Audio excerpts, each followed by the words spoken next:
إن الحمد لله نحمده ونستعينه ونستغفره ونعوذ بالله من شرور أنفسنا ومن سيئات أعمالنا من يهده الله فلا مضل له ومن يضلل فلا هادي له أشهد أن لا إله إلا الله وحده لا شريك له وأشهد أن محمدا عبده ورسوله أما بعد أعوذ بالله من الشيطان الرجيم بسم الله الرحمن الرحيم قل هو الله أحد الله الصمد لم يلد ولم يولد ولم يكن له كفوا أحد. سیدنا فاروق اعظم رضی اللہ عنہ وارضا ایک ایرانی غلام ابو لؤلؤ کے ہاتھوں زخمی ہوئے اور اسی زخموں کی تاب نہ لاتے ہوئے شہادت کے مقام پر فائز ہوئے. یہ ظالم، یہ مجرم، یہ کافر مسلمانوں کے اس عظیم سردار کو اپنے انتقام کا نشانہ بناتا ہے. دور نہ جائیے، آج بھی آپ صحابہ کرام کے دشمنوں کو دیکھیں گے، انہوں نے فیروزہ پتھر پہنا ہوتا ہے اور اس پتھر کی نسبت اسی ابو لؤلؤ فیروز مجوسی کی طرف کرتے ہیں. اس کے دربار کو آج بھی پوجا جاتا ہے، بلکہ دشمنان صحابہ اس کو بہت بڑا مجاہد قرار دیتے ہیں کہ اس ظالم نے امیر المؤمنین فاروق اعظم رضی اللہ عنہ وارضا کو شہید کیا. شہادت سے پہلے سیدنا عمر رضی اللہ عنہ وارضا نے مسلمانوں میں ایک کمیٹی 6 افراد کی تشکیل دی اور کہا کہ ان میں سے اپنا ایک خلیفہ چن لینا. اس کمیٹی کے اندر سیدنا عثمان، سیدنا علی، سیدنا طلحہ، سیدنا زبیر رضی اللہ عنہ اجمعین، عبد الرحمن بن عوف، سعد بن ابی وقاص رضوان اللہ علیہم اجمعین شامل تھے. فاروق اعظم پر یہ تہمت لگانے والوں کہ انہوں نے اپنے لیے علی سے خلافت کو چھینا تھا. اگر فاروق اعظم نے اپنی ذات کے لیے خلافت چھینی جو حق علی کا تھا اور چھینا فاروق نے تھا، تو پھر شہادت سے پہلے یہ خلافت اپنے خانوادے سے نکال کر مسلمانوں کے اندر کیوں پیش کر دی؟ اگر اپنے لیے کچھ چھینا ہوتا، اپنے لیے حکومت بنانی ہوتی تو وہی کرتے جو سیدنا علی نے اپنے بیٹے حسن کو دی. تو سیدنا فاروق اعظم کو بھی چاہیے تھا کہ وہ یہ خلافت کا بوجھ عبداللہ ابن عمر کے حوالے کر دیتے اور یہ خانوادہ فاروق کے اندر باقی رہتی. انہوں نے تو وہ 6 افراد، وہ کمیٹی جو بنائی جس کے اندر سے کسی ایک کو خلیفہ چننا تھا، اس کمیٹی کے اندر بھی اپنے بیٹے عبداللہ کو شامل نہیں کیا رضی اللہ عنہ وارضا.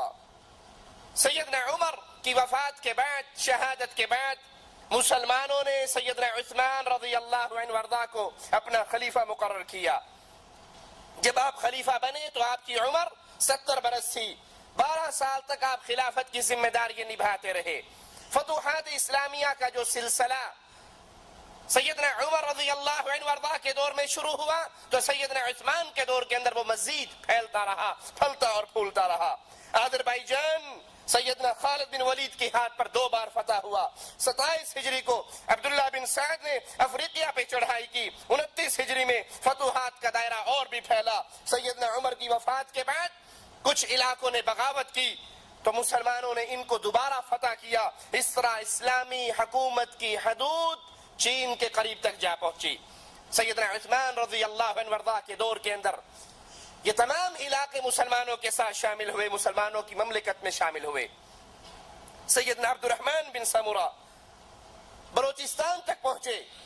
ایران اور کابل کے علاقے مسلمانوں کی حکومت میں شامل ہوئے.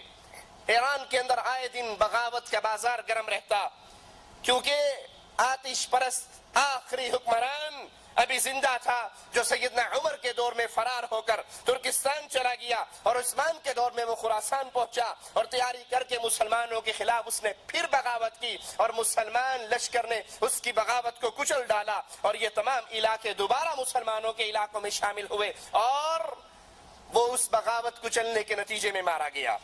شام کے والی امیر معاویہ رضی اللہ عنہ وارضا، کبھی اللہ نے موقع دیا تو سیدنا امیر معاویہ پر الگ ایک نشست کریں گے، ان کے حالات، ان کے واقعات، ان کے جہاد، یہ سارے معاملات کو انشاءاللہ بیان کریں گے۔ وہ امیر معاویہ جو قرآن کے کاتب تھے، وہ امیر معاویہ رضی اللہ عنہ وارضا جس کے دور حکومت میں 64 لاکھ مربع میل کرۂ ارض پر لا الہ الا اللہ کی حکومت پھیل چکی تھی۔ آج قرآن کے دشمن، ایمان کے دشمن، اسلام کے دشمن خاص طور پہ امیر معاویہ سے دشمنی کا اعلان کرتے ہیں۔ کیوں؟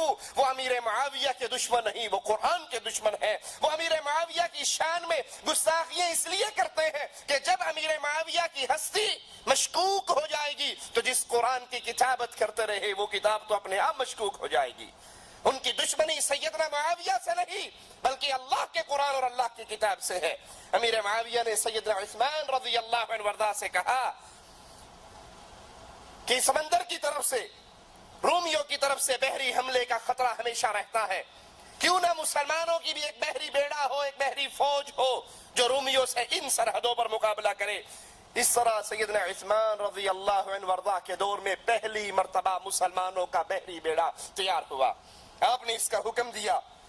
سیدنا معاویہ نے مصر کے والی عبداللہ بن سعد کے ساتھ مل کر عظیم الشان بحری بیڑا تیار کیا، بحری فوج تشکیل دی گئی اور پھر روم کے بادشاہ نے شام اور مصر پہ حملہ کرنے کی تیاری کی۔ 500 جنگی جہاز کا بیڑا لے کر وہ مسلمانوں پر حملہ آور ہوا اور مسلمان لشکر نے اس ظالم کا مقابلہ کیا اور اس کے بحری بیڑے کو تہس نہس کر دیا۔ سمندری لڑائی کے اندر یہ مسلمانوں کی پہلی لڑائی، مسلمانوں کی یہ پہلی جیت، سیدنا عثمان رضی اللہ عنہ وارضا کی خلافت کا عظیم الشان کارنامہ۔ سیدنا عثمان کے دور میں رضی اللہ عنہ وارضا فوج مسلمانوں کی 2 قسم کی تھی، ایک فوج کا وہ حصہ جو چھاونیوں میں رہا کرتا تھا اور ایک رضاکاروں پر مشتمل فوج تھی جو جس کو طلب ہوتی، جب جہاں کہیں مارکا ہوتا تو ان کو ڈیمانڈ پر بلا لیا جاتا۔ سیدنا عثمان رضی اللہ عنہ وارضا نرم دل مسلمان خلیفہ، مومن حکمران، امیر المؤمنین، آپ نے اپنی رعایا کی بہتری کے لیے، فلاح و بہبود کے لیے بہت سے کام کیے۔ مدینے کی طرف آنے والی تمام سڑکیں، تمام راستوں کو اچھی طرح بنوایا، جگہ جگہ چوکیے بنوائی، مسافروں کے آرام کے لیے سرائیں تیار کی، مدینے سے کچھ فاصلے پر ایک بند تعمیر کیا کہ کبھی کبھار خیبر کی طرف سے پانی سیلاب آتا تو مدینے کو نقصان پہنچنے کا ڈر تھا۔ آپ نے ایک بند تعمیر کیا تاکہ مدینہ اس سیلاب کے پانی سے محفوظ ہو جائے۔ نہریں کھدوائی، اونٹوں اور گھوڑوں کے خیال کے لیے چراگاہیں مقرر کی، ان کا بہترین انتظام کیا اور مسلمانوں کے لیے بہترین مملکت کا ایک بہترین دور مسلمانوں کا اس مملکت کے اندر ظاہر ہوا۔ مقدمات کے فیصلے کے لیے سیدنا عثمان نے باقاعدہ طور پر قضات مقرر کیے، قاضی مقرر کیے اور یہ اپنے دور کے بہترین علماء ہوتے، ان کو معقول تنخواہیں ملتی۔ کچھ لوگ یہ بھی اعتراض کرتے ہیں جو امام تنخواہ لیتا ہو اس کے پیچھے نماز نہیں۔ کراچی کا ایک گمراہ فرقہ ڈاکٹر عثمانی کے ماننے والے وہ اس ذہن کو لوگوں کے اندر ترویج دیتے ہیں جو امام تنخواہ لے اس کے پیچھے نماز پڑھنی جائز نہیں۔ ائمہ کی تنخواہیں، فوجیوں کی تنخواہیں، قاضیوں کی تنخواہیں، علماء کے وظیفے، یہ سیدنا عمر اور سیدنا عثمان رضی اللہ عنہما کے دور کے اندر مسلمانوں کے اندر جاری ہوئے۔ اور یہ قاضی اتنے با اختیار ہوتے کہ کسی بھی حکومتی آدمی بڑے سے بڑے با اختیار کا کوئی دباؤ ان کے اوپر نہ ہوتا، یہ اپنے ان تمام فیصلوں کے اندر آزاد ہوتے اور قرآن و حدیث کے مطابق فیصلے کرتے۔